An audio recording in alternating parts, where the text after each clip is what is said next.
Hai, Wilujeng Sumping di channel Dawet. Di mana film update dan gak update dirangkum di sini. Bagaimana nih kabar elu pada baik kan? Kali ini Aing mau ngebahas film bergenre action fiksi ilmiah, berjudul Beyond Skyline, rilisan tahun 2017. Yang merupakan sequel dari film Skyline yang dirilis tahun 2010. Film ini dibintangi oleh Frank Grillo, dan dua aktor laga kebanggaan Indonesia, Iko Uwais dan Yayan Ruhian. Sebelum aku kukulutus lebih jauh, alangkah berakhlaknya ente pada jika subscribe, share, and like ya. Agar si gue lebih semangat buat upload konten. Hatur nuhun.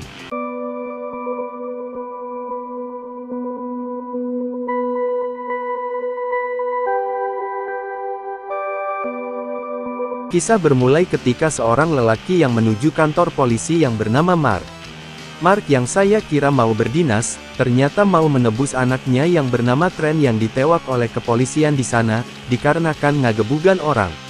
Untung Mark di sana punya teman seorang polisi yang bernama Garcia.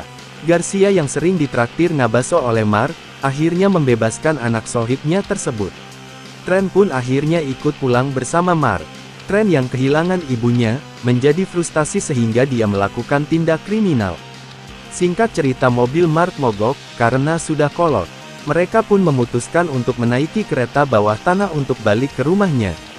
Di perjalanan, Trent tidak lupa bersodako kepada seorang pengemis buta. Mereka pun naik kereta jurusan stasiun Kiara Condong. Awalnya sih, normal-normal saja. Hingga terjadi goyangan, goncangan maksudnya, yang membuat kereta itu berhenti. Para penumpang pun menjadi hariwang atas apa yang terjadi di sana. Mark pun bertemu dengan petugas kereta yang bernama Audrey, yang melaporkan kejadian ini ke kantornya.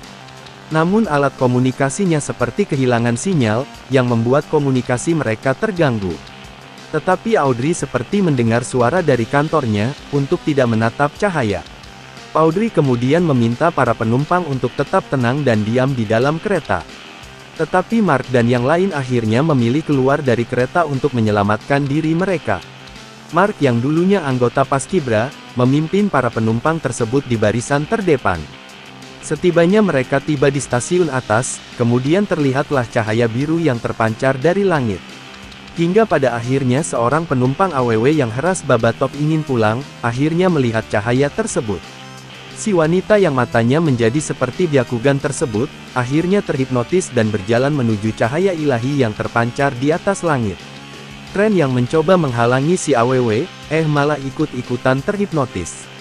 Hingga akhirnya Mark datang, mencoba menyelamatkan anaknya tersebut. Banyak warga yang ikut terhipnotis, hingga pada akhirnya mereka tersedot oleh pesawat alien yang ngetem di atas kota Los Angeles. Mark pun alhamdulillah dapat menyelamatkan anak kesayangannya itu.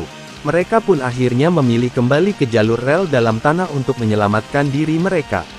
Di saat dalam perjalanan, Mark bertemu dengan Garcia dan seorang polwan yang sedang berusaha menyelamatkan diri. Mark pun melihat pesawat alien tersebut sedang berperang dengan pesawat angkatan udara di sana, tetapi angkatan udara di sana kalah oleh para alien tersebut.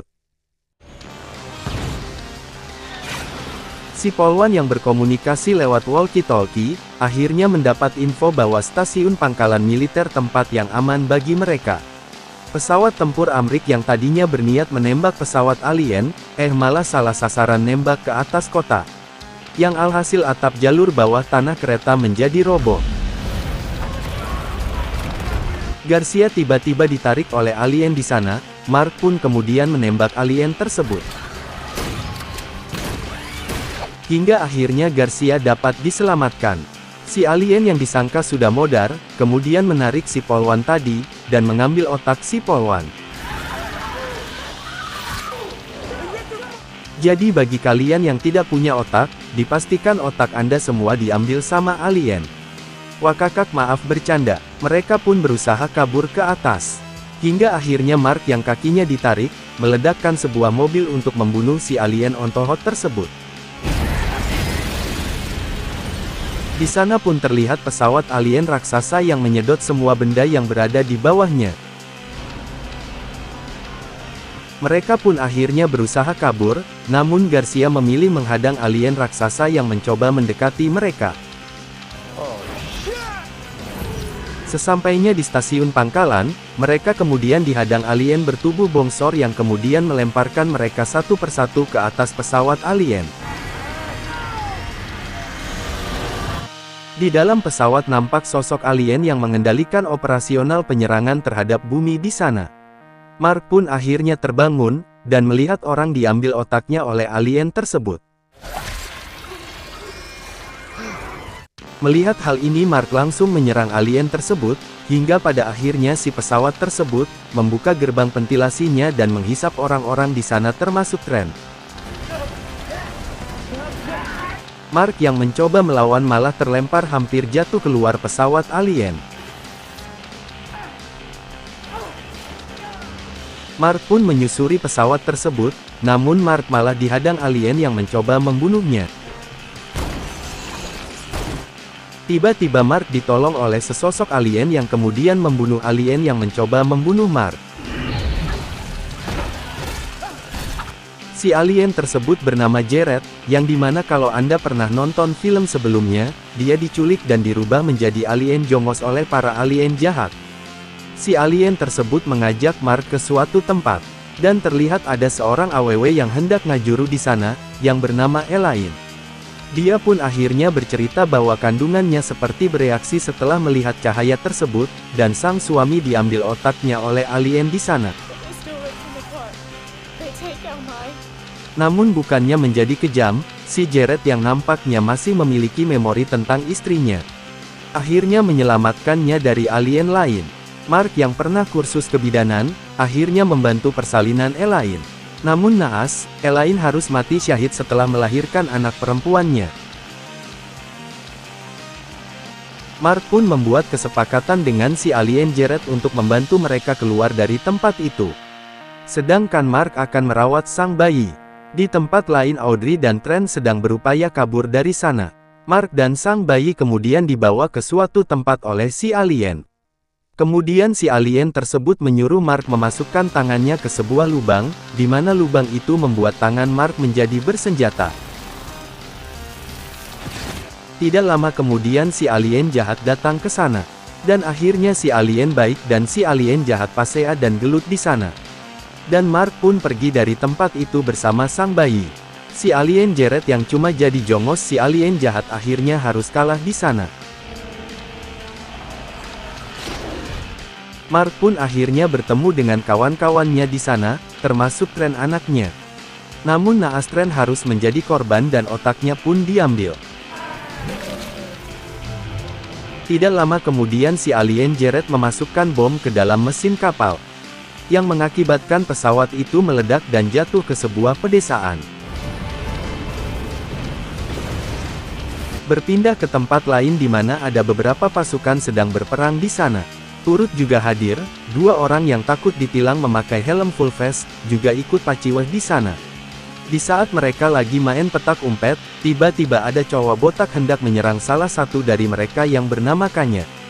Kemudian si temannya pun tidak tinggal diam langsung menyerang dan membunuh si botak. Di sisi Mark and the Gang berhasil selamat dari insiden pesawat tersebut.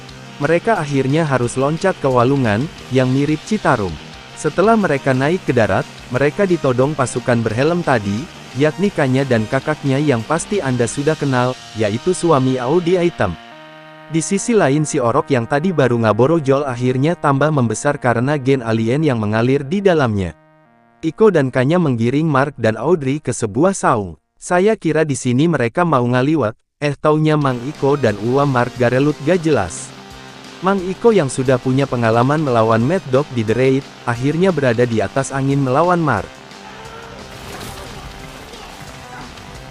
Di sisi lain Kanya dan Audrey pun ikut gelut. Di saat mereka sedang gelut, tiba-tiba pasukan musuh datang ke sana. Mang Iko pun lalu mengajak mereka pergi dari sana, untuk menghindari pasukan penjahat itu. Di saat mereka lagi siduru di depan api, Mark bercerita bahwa hanya ada satu alien asli yang jahat, yang lain hanya alien jongos yang pada dasarnya masih pada punya otak manusia. Pada saat pagi hari, Mark ditodong oleh pria gondrong yang saya kira Bang Mandra. Ternyata Mamang Yayan menjadi salah satu pasukan penjahat. Namun tanpa perlawanan, Mang Yayan pun akhirnya digiwing oleh Bang Iko ke sebuah candi tempat persembunyian mereka.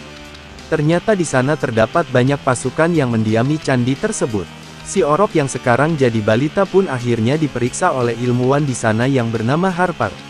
Rupanya yang bikin Mark kaget, Iko dan pasukan di sana menjalankan bisnis peredaran obat-obatan terlarang untuk bertahan hidup. Harper yang meneliti darah si Orok pun kaget, bahwa selnya memiliki perisai alami dan bisa bertumbuh pesat dengan cepat. Tetapi si Orok harus diberi transfusi darah agar bisa hidup lama. Dan Mark merupakan orang yang cocok untuk mendonorkan darahnya, karena tangannya pernah menyatu dengan senjata si alien. Tidak berselang lama Audrey dan Kanya diberi misi untuk memasang ranjau di sekitar markas. Namun tiba-tiba robot alien raksasa pun datang. Yang rewuas langsung lari ke sebuah ladang. Namun naas, bukannya lari ke ladang ubi Cilembu, dia malah lari ke ladang ranjau.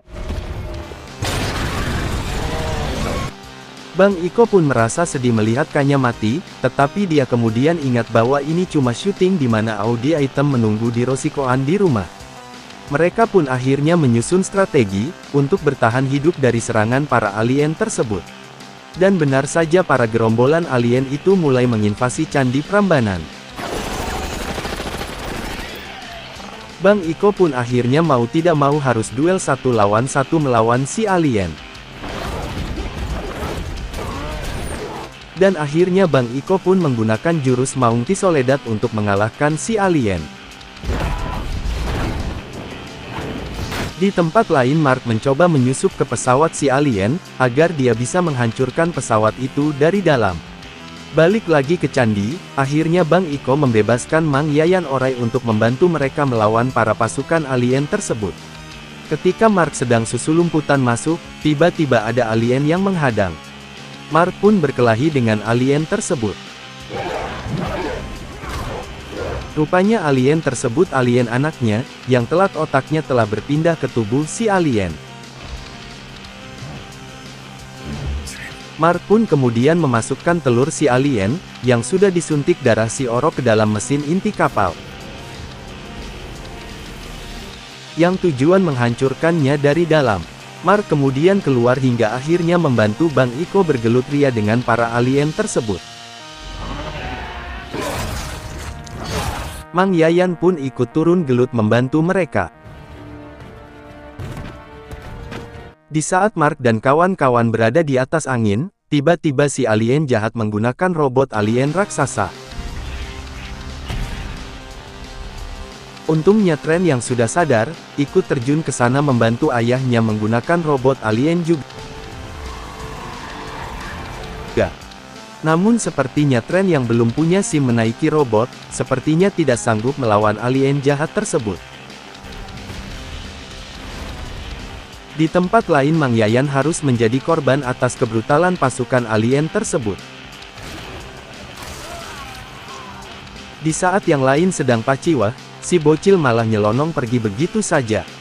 Ternyata dia pergi ke mesin senjata alien yang terlempar keluar. Si bocil yang ternyata punya kekuatan super, akhirnya mengaktifkan kembali senjata tersebut. Lalu ditembaklah itu senjata ke arah si alien jahat, dan dia pun akhirnya modar. Imbas dari ditembakannya basoka si alien, terpancarlah cahaya ilahi yang berwarna merah. Yang membuat para alien jongos yang terhipnotis menjadi sadar kembali. Si bocil yang diberi nama Rose, kemudian dengan secepat kilat beranjak dewasa. Kemudian dia bekerja sama dengan Tren si alien bersama dulur-dulur yang lainnya, menyerang dan menghancurkan pesawat alien yang berada di luar bumi.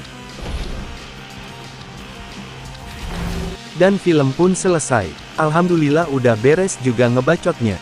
Terima kasih udah pada nonton ya. Sampai jumpa lagi di alur cerita berikutnya. Assalamualaikum.